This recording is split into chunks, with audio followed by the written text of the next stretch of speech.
கதைக்களம் நேயர்கள் அனைவருக்கும் அன்பு வணக்கம். இன்றைக்கு நாம் நிகழ்ச்சியில் கேட்கவிருப்பது பாரதிதாசன் அவர்களால் எழுதப்பட்ட குடும்ப விளக்கு என்ற கவிதை தொகுப்பு. அது ஒரு பெரிய தொகுப்பாக இருக்கிறதுனால அதில் ஒரு சிறு பகுதியை மட்டும் நம்ம இன்றைக்கி பார்க்க போகிறோம். எங்கள் வாழ்வும் எங்கள் வளமும் மங்காத தமிழென்று சங்கே முழங்கு என்று கூறிய இந்த வீர தமிழனின் பிறந்த தினத்தில் அவருடைய முத்தாய்ப்பான படைப்பான குடும்ப விளக்கு என்ற கவிதை தொகுப்பினை இனி வரும் பகுதிகளில் நாம் காணலாம். வாங்க இப்போ நிகழ்ச்சிக்குள்ளே போகலாம். இந்த பாடலை பார்க்குறதுக்கு முன்னாடி ஒரு முக்கியமான விஷயத்த சொல்லிடுறேன். இதில் இருக்க எல்லா விஷயங்களோ இல்லை பழமைவாதம் அப்படின்னு ஒதுக்கிட முடியாது. அன்னைக்கே இந்த மாதிரிலாம் பிரச்சனைகள் வரும் அப்படின்னு தான் அவர் இந்த மாதிரி ஒரு நூல் எழுதியிருக்காரு. இன்றைக்கி இதில் எதெல்லாம் ஏற்புடையதாக நம்மளுக்கு தோணுதோ அதை கண்டிப்பாக ஏற்றுக்கிறதுல தப்பில்லை. அதை குறை சொல்கிறத விட்டுட்டு அதில் நம்மளுக்கு குறையாக இருக்கிறதையோ இல்லை பெண்களுக்கு ரொம்ப இதாக இருக்கிறதையோ விட்டுட்டு நம்மளுக்கு தேவையானது எடுத்து குடும்ப முன்னேற்றத்துக்கு நம்ம அதை எடுத்து உதவியாக எடுத்துக்கலாம் அப்படின்றது என்னுடைய கருத்து. சரி, வாங்க இப்போ நிகழ்ச்சிக்குள்ளே போகலாம். குடும்ப விளக்கு, பாவேந்தர் பாரதிதாசன். முதல் பகுதி, ஒரு நாள் நிகழ்ச்சி. அகவல். காலை மலர்ந்தது. இளங்கதிர் கிழக்கில் இன்னும் எழவில்லை. இரவு போர்த்த இருள் நீங்கவில்லை. ஆயினும் கேள்வியால் அகலும் மடமை போல் நள்ளிரவு மெதுவாய் நடந்து கொண்டிருந்தது. தொட்டி நீளத்தில் சுண்ணாம்பு கலந்த கலப்பென இருள் தன் கட்டு குலைந்தது. புலர்ந்திடப் போகும் பொழுது கட்டிலில் மலர்ந்தன அந்த மங்கையின் விழிகள். அவள் எழுந்தாள். தூக்கத்தோடு தூங்கியிருந்த ஊக்கமும் சுறுசுறுப்பு உள்ளமும் மங்கை எழுந்ததும் எழுந்தன இரு கை வீசி. தெளிவிலா கருக்களில் ஒளிப்படும் அவள் விழி குளத்து நீரில் குதிக்கும் கெண்டை மீன். கோலமிட்டாள். சின்ன மூக்கு திருகொடு தொங்கும் பொன்னார் செய்த பொடிமுத்தை போல் துளி ஒளி விளக்கின் தூண்டுகோலை செங்காந்தள் நிகர் மங்கை விரலால் பெரிது செய்து விரிமலர் கையில் ஏந்தி அன்னம் வாய்ந்த நடையொடு முல்லை அரும்பு முத்தாய் பிறக்கும் கொல்லை அடைந்து குளிர்புது புனலை மொண்டாள். மொண்டு முகத்தை துளக்கி உண்ட நீர் முத்தாய் உதிர்த்து பின்னும் சேந்து நீர் செங்கை ஏந்தி தெருக்கதவு சார்ந்த தாழ்த்திறந்து தகடு போர் குரடு கூட்டி மெருகு தீட்டி கழுவி அரிசி மாக்கோலம் அமைத்தனள். அவளுக்கு பரிசில் நீட்டினான் பகலவன் பொன்னொழி. காளைப்பாட்டு. இல்லத்தினிலே ஏகினாள் ஏகி யாழின் உரையினை எடுத்தாள். இசையில் வாழிய வையம் வாழியவென்று பாவலர் தமிழிற் பழச்சுவை சேர்த்தாள். தீங்கிலா தமிழில் தேனிசை களவை போய் தூங்கிய பிள்ளைகள் தூங்கிய கணவனின் காதின் வழியே கருத்தில் கலக்கவே மாதின் எதிரவர் வந்துட்கார்ந்தனர். அமைதி தழுவிய இளம்பகல் கமழ கமழ தமிழிசை பாடினாள். வீட்டு வேலைகள். பரந்தனல் பச்சை பசுங்கிளி. மாடு கறந்தனள், வீட்டை நிறம் புரிந்தனள், செம்பு தவளை செழும்பொன் ஆக்கினாள், பைம்புணல் தேக்கினால், பற்ற வைத்த அடுப்பினில் விளைத்த அப்பம் அடுக்கி குடிக்க இனிய கொத்துமல்லி நீர் இறக்கி பாலோடு சர்க்கரை இட்டு நிறக்க அன்பு நிறைய பிசைந்த முத்தான வாயால் முழுநிலா முகத்தால் அத்தான் என்றனள் அழகியோன் வந்தான். கணவனுக்கு உதவி. வந்த கணவன் மகிழும் வண்ணம் குளிர்புணல் காட்டி குளிக்கச் சொல்லி துளித்தேன் சூழும் களிவண்டு போல அன்பனின் அழகிய பொன்னுடல் சூழ்ந்து மின்னிடை துவள முன்னின் ருதவி வெள்ளுடை விரித்து மேனி துடைத்தபின் குழந்தைகளுக்கு தொண்டு. பிள்ளைகால் என்றனள். கிள்ளைகள் வந்தனர். தூய பசும்பொன் துளிகளை போன்ற சியக்காய்த்தூள் செங்கையால் அள்ளி சிட்டு காட்டியும் சிறுகதை சொல்லியும் தொட்டு தேய்த்து துளிருடல் நலங்காது நின்ற திருக்கோலம் பொன்னின் சிலைகட்கு நன்னீராட்டி நலஞ்செய்த பின்னர் பூவிதழ் மேற்பனி தூவிய துளி போல் ஓவிய குழந்தைகள் உடலில் நீர்த்துளிகளை துடைத்து நெஞ்சில் சுரக்கும் அன்பு அடங்காதவளாய் அழகு முத்தளித்தே பரப்பீர் பச்சை புறாக்களே என அவர் அறைக்குள் ஆடை பூண்டம்பலத்தாடினார். காலையுணவு. அடுக்களை தந்தி அனுப்பினாள் மங்கை. வந்தேன் என்று மணாளன் வந்தான். வந்தோம் என்று வந்தனர் பிள்ளைகள். பந்தியில் அனைவரும் குந்தினர் வரிசையாய் தழைத்த வாழை தளிரிலை தன்னில் பழத்தோடு படைத்த பண்டம் உண்டனர். காய்ச்சிய நறுநீர் கனிவாய் பருகினர். தாய்தான் வாத்திச்சி. நேரம் போவது நினையாதிருக்கையில் பாய்ச்சிய இளங்கதிர் பட்டது சுவர்மேல். அவள் கண்டு காலை 6 மணி என உரைத்தாள். கணவன் இருக்காதென்றான். உண்டுண்டென ஒலித்தது சுவரின் அண்டையிலிருந்த அடுக்கும் மணிப்பொறி. பாடம் சொல்ல பாவை தொடங்கினாள். அவள் வாத்திச்சி. அரை வீடு கழகம். தவழ்ந்தது சங்க தமிழ்ச்சுவை. அள்ளி விழுங்கினார் பிள்ளைகள். வேலையாயிற்றே. பள்ளிக்கு பிள்ளைகள். எழுங்கள் என்றனள். எழுந்தனர். சுவடியை ஒழுங்குற அடுக்கி உடை அணிவித்து புன்னை இலை போல் புதையடி செருப்புகள் சின்னவர் காலிற் செருகி சிறுகுடை கையில் தந்து கையொடு கூட்டி தையல் தெருவரை தானும் நடந்து பள்ளி நோக்கி தள்ளாடி நடக்கும் பிள்ளைகள் பின்னழகு வெள்ளம் பருகி கிளை மாறும் பசுங்கிளி போல் ஓடி அளவலாவினால் ஆளனிடத்தில். கடைக்கு போகும் கணவன். கடைக்கு செல்ல கணவன் அழகிய உடைகள் எடுத்தே உடுக்கலானான். கழுத்து வரை உள்ள கரிய தலைமயிர் மழுக்குவீரத்தான் என்று மங்கை சொன்னாள். நறுனை தடவி நன்றாய் சீவி முறுக்கு மீசையை நிறுத்தி சராயினை இரட்டிடை இறுக்கி எழிலுறத் தொங்கும் சட்டை மாட்ட தன் கையில் எடுத்தான். பொத்தலும் கிழிசலும் பூவை கண்டாள். தைத்தாள் தையர் சடுகுடு பொறியாள். ஆண்ட நாள் ஆண்டு மாண்ட செந்தமிழ் பாண்டிய மன்னன் மீண்டது போல உடுத்திய உடையும் எடுத்த மார்பும் படைத்த கணவனை பார்த்து கிடந்தாள். வெற்றிலை சுருள் அடுத்த பகுதியில் நம்ம பார்க்கலாம்.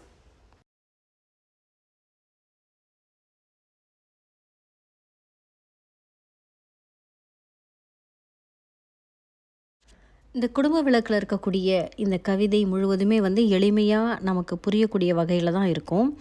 சில வார்த்தைகள் இன்றைக்கி புழக்கத்தில் நம்ம பெரிதாக பயன்படுத்துறது இல்லை, அவ்வளோதான். இதை அது அப்படியே நான் உங்களுக்கு இதில் இருக்கிறத சொல்கிறேன். தேவைப்படுறவங்களுக்கு பயன்படலாம். மற்றபடி இது எளிமையாக தான் இருக்குது. அதுக்கு முன்னாடி நீங்கள் ஒரு காலை நிகழ்வு, ஒரு வாழ்க்கை, ஒரு நாளினுடைய வாழ்க்கை எப்படி இருக்கும் அப்படின்றத இதோடு சேர்ந்து நீங்களும் பயணிச்சிங்க அப்படின்னா ரொம்பவே அது மனதுக்கு இதம் தரக்கூடியதாக இருக்கும். சரி, இப்போ பார்க்கலாம். காலை மலர்ந்தது. இளங்கதிர், அதாவது சூரியன் இன்னும் கிழக்கில் எழலை. அதுக்கு முன்னாடியே பொழுது விடியறதுக்கு முன்னாடி எப்படி இருக்கும்? இரவு போர்த்த இருள் நீங்கவில்லை. இருந்தாலும் கேள்வியால் அகலும் மடமை போல். இந்த இடத்துல என்ன சொல்லியிருக்காங்க? கேள்வி கேட்டாதான் நம்மளுடைய அறிவு வளப்படும். ஒவ்வொரு விஷயத்தையும் கேள்வி கேட்கணும். அதுக்காக எல்லாத்தையும் தொட்டதுக்கெல்லாம் கேள்வி கேட்கணும்னு இல்லை. எதுக்கெல்லாம் கேள்வி கேட்கணுமோ அதுக்கெல்லாம் கேள்வி கேட்கணும். அப்போ தான் அந்த அறியாமை அப்படிங்கிறது போகும். மடமைனா அறியாமை போகும். அகலும் மடமை போல் இந்த நள்ளிரவு எப்படி போகுதான்? மெதுவாய் நடந்துக்கிட்டு இருக்கு. அப்போது நம்மளுடைய அறியாமை போகிறதுங்கிறது உடனே நடந்துறதில்ல. இந்த மாதிரி கேள்விகள் கேட்டு கேட்டு கேட்டு நம்ம பண்படணும். அது மாதிரியே அது எப்படி போகுமோ அது மாதிரியே மெல்லிரவு நடந்துக்கிட்டு இருக்கு.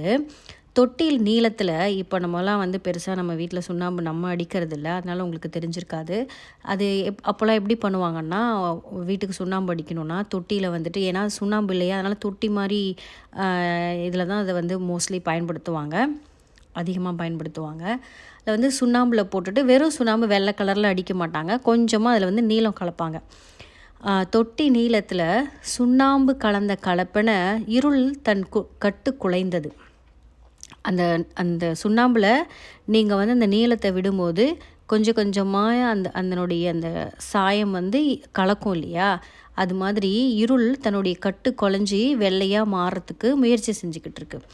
புலர்ந்திட போகக்கூடிய அந்த பொழுது கட்டில் மலர்ந்தன அந்த மங்கையின் விழிகள். யார்? அந்த வீட்டினுடைய மனையாள் அப்படின்னு சொல்லலாம், தலைவி அப்படின்னு சொல்லலாம். அவளுடைய விழிகள் அந்த மாதிரி நேரத்தில் 3லிருந்து 4 மணி நம்ம வச்சுக்கலாமா, அந்த நேரத்தில் அந்த வீட்டினுடைய தலைவி கண் விழிக்கிறாள். அவள் எழுந்தாள்.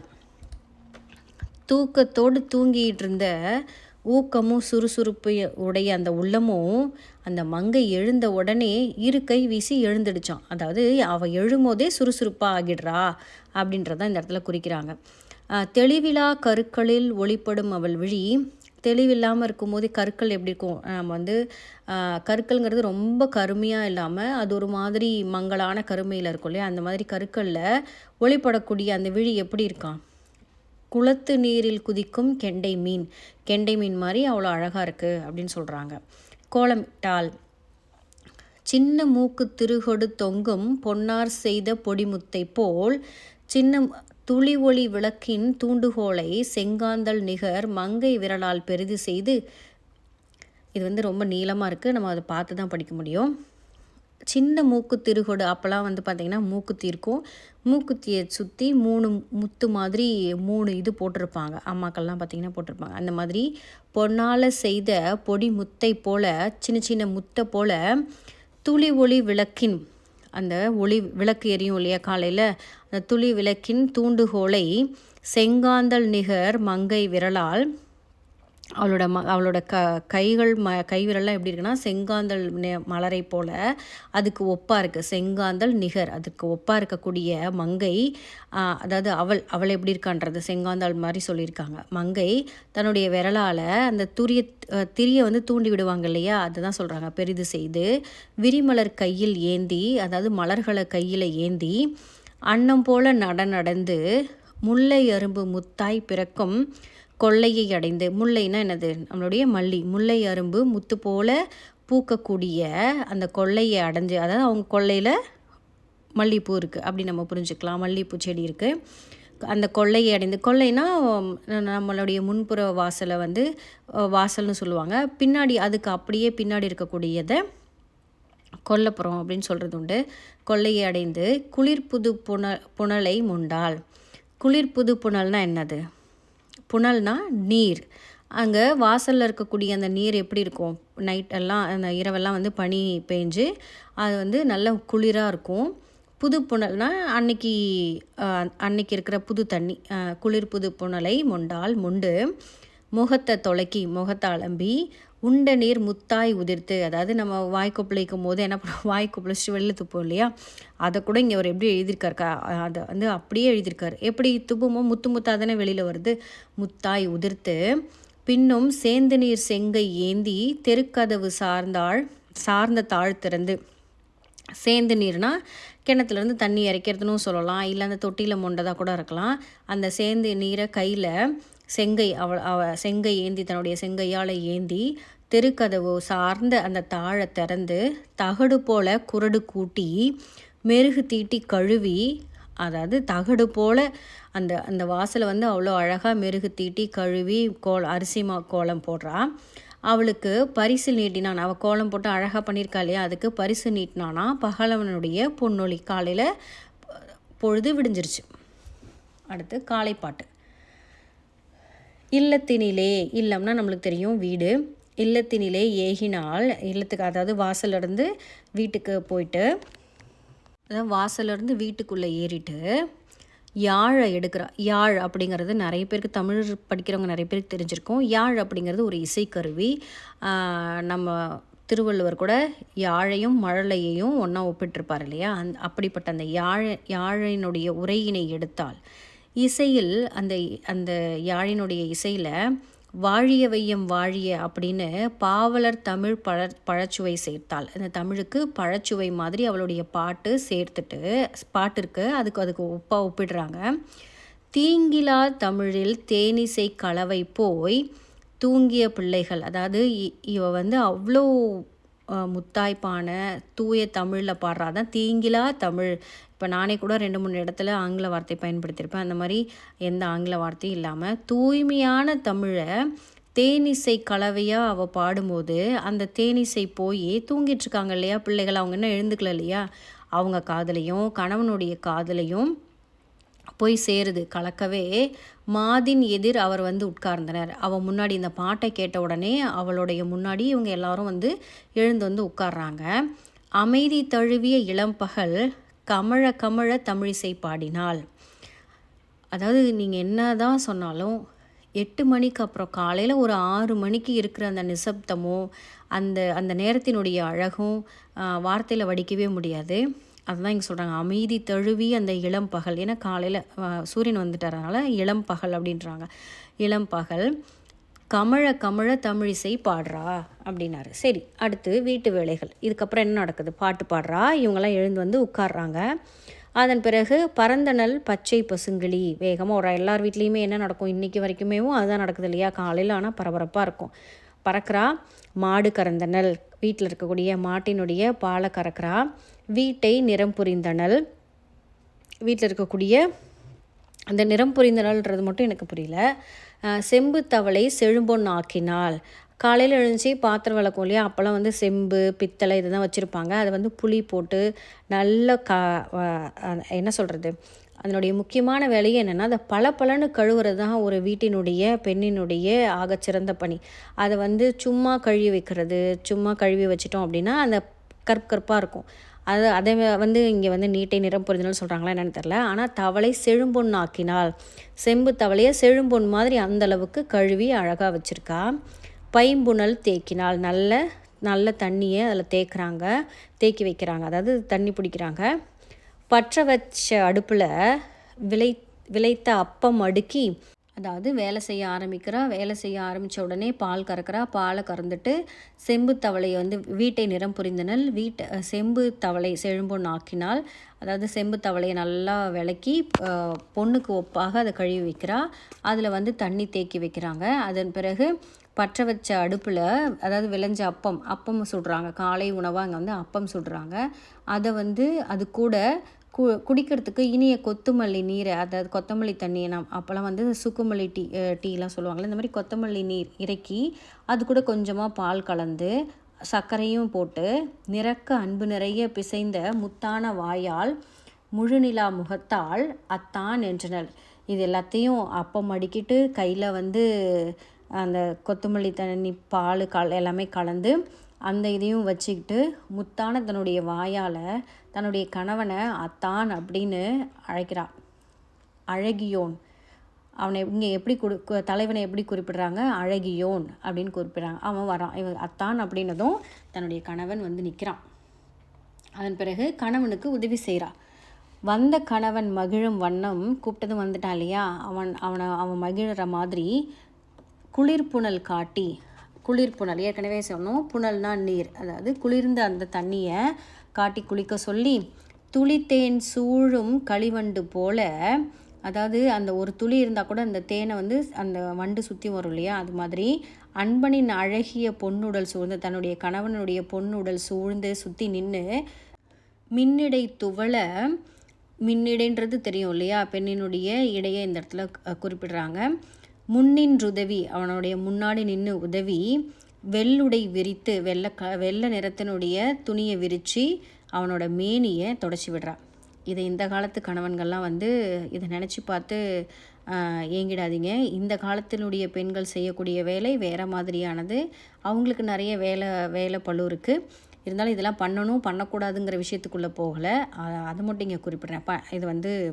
இது ஒவ்வொருத்தரும் அவங்கவுங்களுடைய தனிப்பட்ட ஒரு விஷயம்.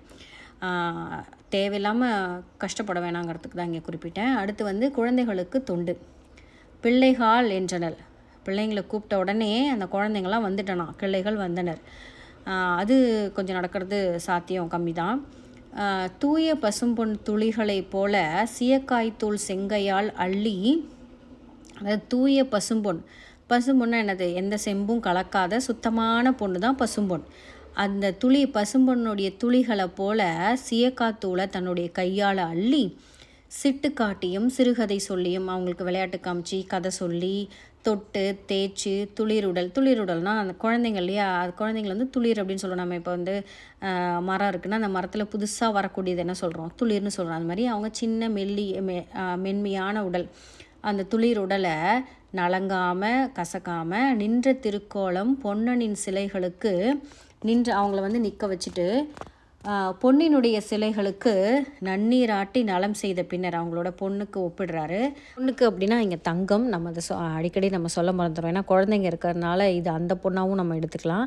ஆனால் இங்கே வந்து தங்கத்தோடு ஒப்பிடுறாரு, தங்க சிலைகளுக்கு ஒப்பிடுறாரு. அவங்கள நன்னீராட்டி நலம் செய்த பின்னாடி பூவிதழ் மேற்பனி தூவிய துளி போல, அதாவது பூ இதழ் மேலே இருக்கக்கூடிய இந்த பனித்துளி இருக்கு இல்லையா, அது போல். ஏன்னா இவங்க வந்து இளம் சிறார்கள் இல்லையா, அதனால் அந்த மாதிரி ஒப்பிடுறாரு. பூவிதழ் மேற் பனி தூவிய ஒரு துளி போல ஓவிய குழந்தைகள் உடலில் நீர்த்துளிகளை தொடச்சி, அதாவது முத்து முத்தாக அங்கங்கே அந்த குளித்த பிறகு அந்த தண்ணி இருக்கும் இல்லையா குழந்தைங்க மேலே, அதை தான் இங்கே சொல்கிறாரு.